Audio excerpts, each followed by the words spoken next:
ముఖ్యమంత్రిగా వస్తే ప్రభుత్వానికి దాదాపుగా ₹2.61 ఈరోజు ₹2.60 ప్రభుత్వానికి ఆదాయం వస్తుంటే దాని మీద రకరకాలైనటువంటి కథనాలు మాట్లాడతా 2014-19 మధ్య ఉన్నవాడు ఎవరు? The great corruption king Chandrababu Naidu గారు కదా. ఆయన ముఖ్యమంత్రిగా లేడా? ఆయన ముఖ్యమంత్రిగా ఉన్నప్పుడు కదా ఈ ₹5.10 లెక్కన కరెంటు కొనుగోలు చేసింది యూనిట్ ధరకి. కాబట్టి ఈరోజు ఒకసారి చూస్తాం, ఆయన హామీలో జరిగినటువంటి ఘనకార్యాలు కూడా చూద్దాం. ఎందుకంటే ఈరోజు మాట్లాడుతున్నారు కదా ఏంటి అని చెప్పి సోలార్కి సంబంధించి 2014 వరకు ఆంధ్ర రాష్ట్రానికి సంబంధించి 11 పీపీఏలు ఉన్నాయి, పవర్ పర్చేజ్ అగ్రిమెంట్స్ 11 ఉన్నాయి. చంద్రబాబు అయిన తర్వాత 2015-2019 మధ్య 2400 మెగావాట్లకు సంబంధించి 35 పీపీఏలు. అంటే చంద్రబాబు నాయుడుకు ముందు పవర్ పర్చేజ్ అగ్రిమెంట్లు 11 ఉంటే చంద్రబాబు నాయుడు గారు వచ్చిన తర్వాత 35 పీపీఏలకు ఉన్నాడు. దాదాపుగా వాటి విలువ ఎంత? 22,868 కోట్ల రూపాయలు చంద్రబాబు నాయుడు ఆ రోజు చేసినటువంటిది. కాబట్టి 2014లోనే ఆయన ఎంతకు సోలార్ విద్యుత్ కొనుగోలు చేశాడు? యూనిట్ ₹6.99, అంటే దాదాపుగా ₹7 యూనిట్కి ఆ రోజు ఆయన విద్యుత్ కొనుగోలు చేసి పీపీఏ చేసుకున్నాడు. 2016లో దాదాపుగా ఈ పీపీఏలు 1500 మెగావాట్ల మేర జరిగాయి. కాబట్టి నువ్వు చేసుకున్నటువంటి రేట్లు ₹5.10 దగ్గర నుంచి దాదాపుగా ₹5.10 దగ్గర నుంచి ₹6.90 వరకు ఈరోజు నువ్వు చేసినటువంటివి ఒక్కసారి చూస్తే మీ దగ్గర ఉన్నటువంటి పరిస్థితి యూనిట్కి గరిష్టంగా ₹3.74 నుంచి ₹4.84 వరకు చెల్లించాడు. ఇదైతే మరి సోలార్ విద్యుత్ అయితే 2014లో చేసుకున్నదైతే ₹6.99 లెక్కన చేసుకున్నాడు.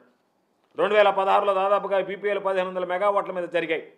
ఆ తర్వాత సెకీ వచ్చి ₹2.49కి మేము తగ్గిస్తాము అంటే సిగ్గైనా లేకుండా ఆ రోజు మీరు ఇచ్చినటువంటి వాటికన్నా ఎంత తక్కువ ఉందనేటువంటిది మాట్లాడకుండా ఇదిగో ఇంత ఉన్నది వ్యత్యాసం ఇది ఉంది దాని మీద ఏదన్నా జరిగిందని మాట్లాడకుండా మేమున్నప్పుడు కొన్నా సరే అవినీతికి పాల్పడ్డా సరే ప్రజల నెత్తిన భారం వేసినా సరే డిస్కమ్లు కుప్పకూలిపోయినా సరే విద్యుత్ పంపిణీ వ్యవస్థ నాశనమైపోయినా సరే మేము చేసినటువంటిది బ్రహ్మాండం, మీరు చేసినటువంటిది అవినీతి అని మాట్లాడడానికి అసలు వీళ్ళు ఏ విధంగా మాట్లాడుతున్నారు, ఏ విధంగా మాట్లాడడానికి ప్రయత్నిస్తున్నారు అనేటువంటిది ఆశ్చర్యం కలిగించేటువంటి విషయం.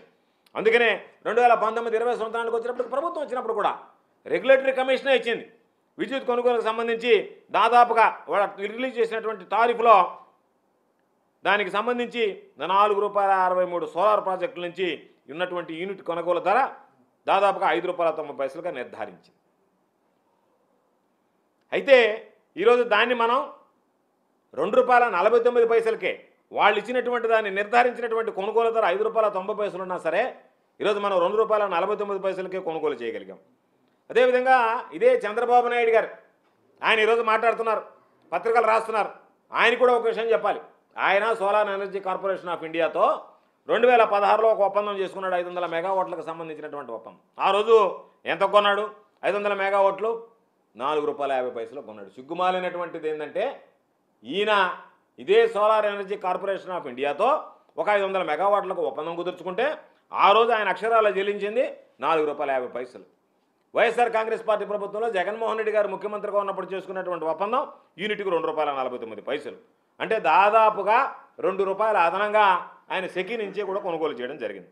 కాబట్టి దీని వెనక solar energy corporation of India దగ్గర ఒప్పందం చేసుకున్న దాని ఉద్దేశం వెనక ఉన్నటువంటిది మంచి ఉద్దేశమా లేదా అనేటువంటిది ఆలోచన చేయకుండా ఏదో ఒక విధంగా బురద తల్లి రకరకాలుగా, అంటే చంద్రబాబు నాయుడు ఆలోచన ఏంటంటే బురద తల తన హామీలో ఏం జరిగిందంటే నేను బ్రహ్మాండంగా చేశానని చెప్పి అసెంబ్లీ సాక్షిగా చెప్పకూడనటువంటి అసత్యాలని మాట్లాడాడు, అసత్యాల ప్రచారం చేస్తున్నాడు. 2014 నుంచి 2019 వరకు చంద్రబాబు నాయుడు నిర్వాహకం ఏ విధంగా సాగింది విద్యుత్ రంగంలో అంటే ఉచిత విద్యుత్తుకు సంబంధించి దాదాపుగా 8,845 కోట్ల రూపాయలు దానికి సంబంధించినటువంటి బకాయిలు పెట్టాడు.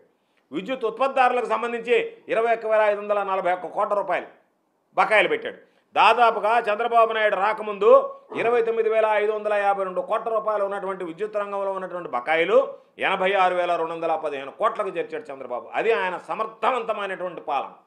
ఆయన చెప్పుకుంటున్నాడు నేను సమర్థవంతంగా పరిపాలించాను, జగన్మోహన్ రెడ్డి గారు వచ్చిన తర్వాత అది చేశాడు ఇది చేయలేదని చెప్పి నీ హయాంలోనే ఎన్నడూ లేనటువంటి విధంగా ఎంత అప్పుల్లో విద్యుత్ రంగం కూరకపోయింది, ఎంత సంక్షోభంలో పడిపోయిందని చెప్పడానికి ఈ లెక్కలు ఒక ఉదాహరణ అని చెప్పి సందర్భంగా తెలియజేస్తున్నాను.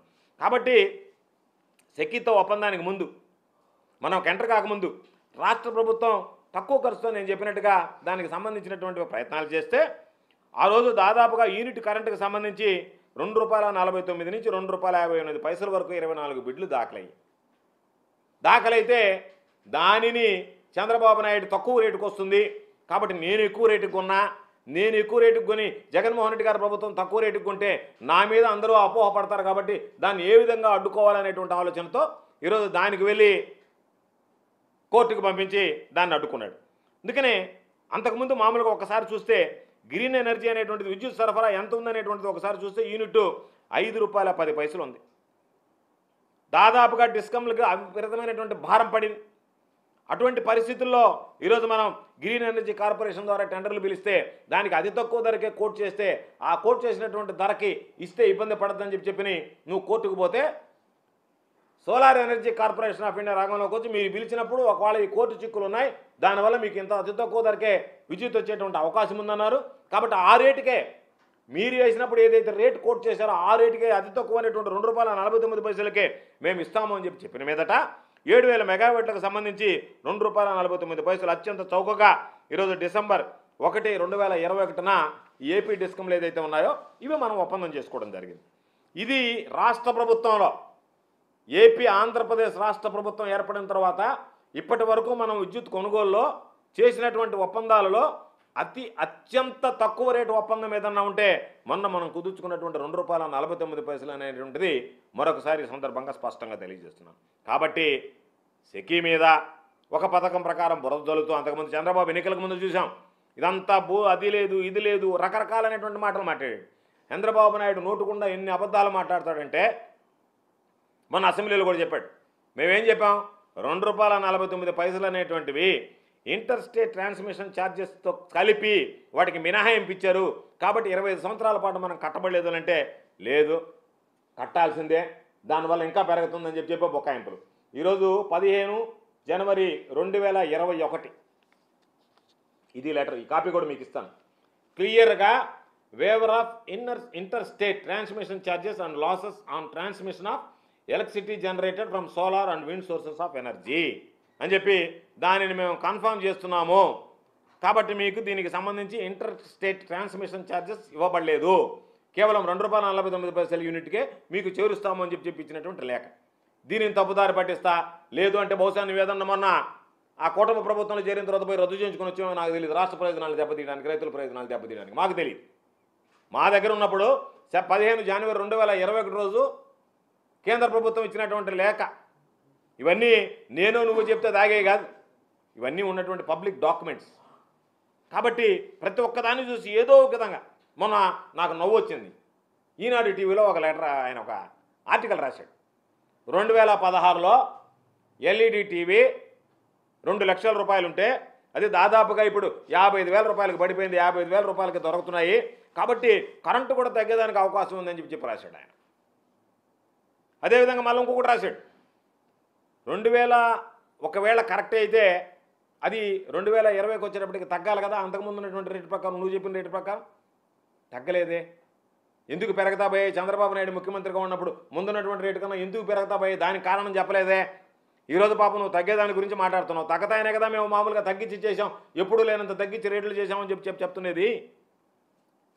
ఇది ఒక చారిత్రాత్మకమైనటువంటి ఒప్పందం, రాష్ట్ర ప్రజల ప్రయోజనాల కోసం రాష్ట్రానికి దక్కినటువంటి ఒక అరుదైనటువంటి అవకాశం. కాబట్టి ఏ ప్రభుత్వంలో ఏ ముఖ్యమంత్రి కూడా సాధ్యం కాకుండా ఈరోజు అతి తక్కువ ధరకే కరెంటు తీసుకొస్తే దానిని ఏదో ఒక విధంగా ప్రజల దృష్టి మరల్చడానికి జగన్మోహన్ రెడ్డి గారి ఆలోచన వల్ల, జగన్మోహన్ రెడ్డి గారి కృషి వల్ల, జగన్మోహన్ రెడ్డి గారు తీసుకున్నటువంటి నిర్ణయాల వల్ల ఆంధ్ర రాష్ట్రానికి తక్కువ ధరకే కరెంటు వస్తుందనేటువంటి దానిని ఏదో ఒక విధంగా పక్కదారి పట్టించాలి. జగన్మోహన్ రెడ్డి గారి పుణ్యాన రైతులకు 9 గంటలు ఉచితకు సమృద్ధిగా ఈరోజు అధికారంలో లేకపోయినా ఆయన అధికారంలో ఉన్నప్పుడు సమృద్ధిగా సమకూర్చాడు అనేటువంటిది వినిపించకూడదు, వినపడకూడదు. కాబట్టి దాని మీద ఏదో ఒక విధంగా బురద చల్లాలనేటువంటి ఆలోచన రాసి ఈరోజు వాళ్ళంతటి వాళ్ళు రాసినటువంటి దాని మీద రకరకాలైనటువంటి కథనాలు ఏదో ఒక విధంగా మాట్లాడడం, ఇది దాదాపుగా చూస్తే ఏటా మనం చూస్తే 3,750 కోట్లు, 4,000 కోట్ల రూపాయల వరకు ఈ ఒక్క నిర్ణయం వల్ల ఒప్పందం వల్ల మనకు వచ్చేటువంటి ఆదాయం. అంటే తీసుకున్నటువంటి నిర్ణయం ఈ 25 సంవత్సరాల కాలంలో 25 సంవత్సరాలుగా మనం తీసుకున్నటువంటి దానివల్ల సంవత్సరానికి సగటున 4,000 కోట్ల రూపాయలంటే 1,00,000 కోట్ల రూపాయల రాష్ట్ర ప్రభుత్వానికి ఆదాయం వచ్చేటువంటి అంశం. వీటన్నిటినీ మరుగున పెట్టి ఏదో ఒక ఈనాడులో మరొక అతను రాశాడు. ఏమని రాశాడంటే గుజరాత్లో ₹99 వస్తుందన్నారు. ఇంటర్ ట్రాన్స్మిషన్ ఛార్జెస్ ఏమన్నా ఈనాడు భరిస్తుందా? ఏమన్నా ఆయన కిరణ్ గారు వచ్చి ఏమన్నా నేను భరిస్తానది మీరు ₹99 ఇస్తానని చెప్పి నువ్వేమన్నా ముందుకు వస్తావా? నువ్వేమన్నా చెప్పదలుచుకున్నావా? ఇంటర్ ట్రాన్స్మిషన్ ఛార్జెస్ లేకుండా ₹99 అయితే ఇంకొక ₹2 ఇంటర్ ట్రాన్స్మిషన్ ఛార్జెస్కి అయితే అది ₹4 కాలేదా? కాదా? కాబట్టి ఏదో ఒకటి నువ్వు రాయాలా? నువ్వు రాస్తున్నావా లేకపోతే చంద్రబాబు నాయుడు ఆ తెలుగుదేశం పార్టీలో ప్రింట్ చేసి పంపించినటువంటి కాగితానికి అచ్చులు ఏదన్నా ఉంటే వాటిని సవరించి అచ్చు తప్పులు సవరించి ఏమన్నా ముద్రిస్తున్నావు అనేటువంటిది అనుమానం. ఎందుకంటే మీరు రాసేది అయితే ఇంత దారుణంగా ఇంత తెలివి తక్కువతనంగా రాయాలన్నటువంటి పరిస్థితి ఉండదు. నాకు అనుమానం ఏంటంటే ఈ రాసే స్క్రిప్ట్ అంతా తెలుగుదేశం పార్టీలో చంద్రబాబు నాయుడు రాసిస్తే ఆ చంద్రబాబు నాయుడు రాసిన అచ్చు తప్పులు ఏదన్నా సవరిస్తే నేరుగా వాటిని యథాతథంగా మీరు ప్రింట్ చేయడం తప్ప మీరు కనీసం బుర్రబెట్టి ఆలోచన చేస్తున్నారా? గతంలో ఏం జరిగింది, అంతకుముందు ఏం జరిగింది, ఈరోజు ఏం జరుగుతుంది, రాష్ట్రంలో విద్యుత్ పరిస్థితి ఏంది, ఏవి లేకుండా వీటన్నిటిని మరుగున దాస్తా ఏదేదో లేనటువంటివి అవాస్తవాలు, అసత్యాలు, అబద్ధాలు. కాబట్టి ఇవన్నీ ఒకసారి ఆలోచన చేస్తే ఈరోజు దానికి సంబంధించి జగన్మోహన్ రెడ్డి గారు తక్కువ ధరకు కొంటేమో ఇది తప్పు, చంద్రబాబు నాయుడు ఎక్కువ ధరకు కొంటేమో అది ఉపాయాన్ని వెనకేసుకుని వస్తా ఆయన హయాంలో ఎక్కువ ధరకు కొన్నాడా మీరు ఇదిగో మా దగ్గర ఉన్నటువంటి ఆధారాలతో సహానంటే